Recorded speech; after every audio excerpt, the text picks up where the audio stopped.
2026 বিশ্বকাপ দেখেছে অবিশ্বাস্য কিছু ম্যাচ। দেখা মিলেছে নতুন নতুন নায়কের, ভেঙেছে বহু রেকর্ড।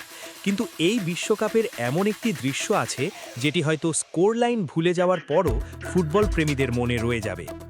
লাল জার্সি পরা হাজারো মানুষ একসঙ্গে মাটিতে বসে পড়েছেন, তারপর একই ছন্দে বৈঠা চালানোর ভঙ্গি করছেন। তাদের সঙ্গে যোগ দিয়েছেন খেলোয়াড়েরাও। দূর থেকে মনে হচ্ছে যেন বিশাল এক ভাইকিং জাহাজ সমুদ্র চিরে এগিয়ে চলেছে। এটাই ভাইকিং রো, 2026 বিশ্বকাপের সবচেয়ে আলোচিত ও ভাইরাল সেলিব্রেশনগুলোর একটি। কিন্তু এই উদযাপনের গল্পটা শুধু ফুটবলের নয়, এর সঙ্গে জড়িয়ে আছে নরওয়ের ইতিহাস, তাদের জাতীয় পরিচয় আর একদল সমর্থকের অসাধারণ একটি স্বপ্ন। অনেকেই মনে করেন ভাইকিং রো হয়তো শত শত বছরের পুরনো কোনো নরওয়েজিয়ান ঐতিহ্য, কিন্তু সত্যটা ভিন্ন। এটি কোনো প্রাচীন রীতি নয়, বরং আধুনিক ফুটবল সংস্কৃতির এক নতুন সৃষ্টি। 2025 সালের শেষ দিকে নরওয়ের সমর্থক সংগঠন ওলেভ গেটের সদস্য ওলে ফ্রয়েস্তাদ একটি নতুন ধারণা নিয়ে আসেন। 1998 সালের পর প্রথমবারের মতো বিশ্বকাপে ফিরছিল নরওয়ে, তাই সমর্থকেরা এমন একটি উদযাপন চেয়েছিলেন যা হবে একেবারে তাদের নিজস্ব।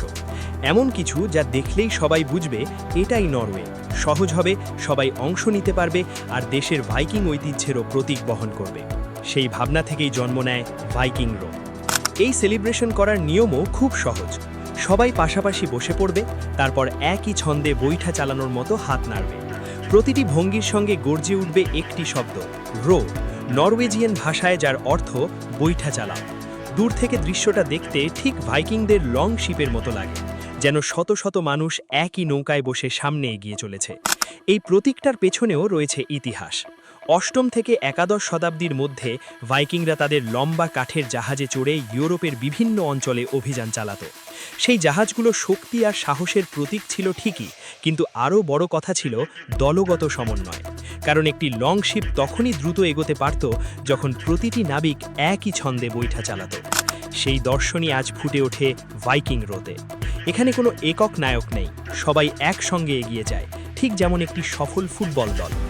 বিশ্বকাপে নরওয়ের প্রতিটি জয়ের পর মাঠেই সমর্থকদের সঙ্গে বসে এই সেলিব্রেশন করতে শুরু করেন খেলোয়াড়েরা।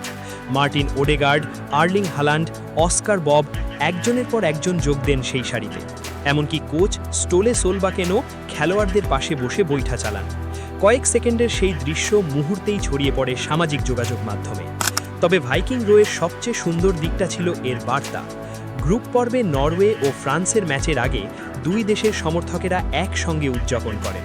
নরওয়েজিয়ানরা করেন ভাইকিং রো আর ফরাসি সমর্থকেরা যোগ দেন নিজেদের বিখ্যাত ক্ল্যাপিং চ্যান্টে। প্রতিদ্বন্দ্বিতা শুরুর আগেই দুই দেশের সমর্থকেরা একে অপরকে সম্মান জানান।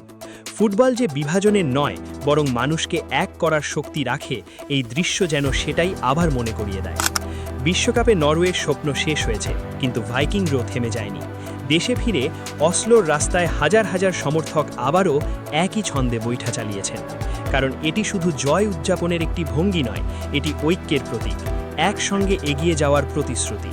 হয়তো কয়েক বছর পর 2026 বিশ্বকাপের সব ফলাফল সবার মনে থাকবে না, অনেক গোলও ভুলে যাবে মানুষ, কিন্তু যখনই এই বিশ্বকাপের কথা উঠবে, লাল জার্সি পরা হাজারো মানুষের একসঙ্গে বৈঠা চালানোর সেই দৃশ্যটা আবারও চোখের সামনে ভেসে উঠবে।